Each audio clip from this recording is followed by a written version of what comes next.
Hey guys, in today's video, I'm going to show you how to change your font style on your Android or Samsung Galaxy phone. So do swipe up and go to your settings.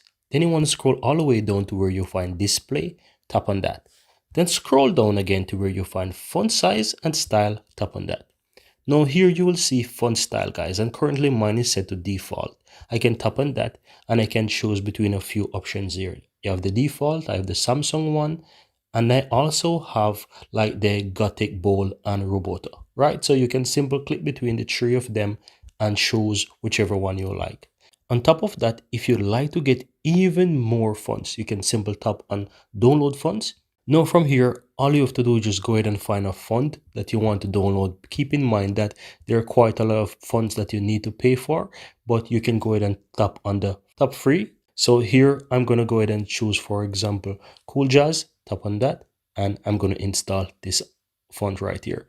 Now once you download the font and install the font, you just need to go back, and once you go back outside of the store, you will find that you have the font there. You can simply tap on it, and that's all there is to it. Now your phone will be in that font.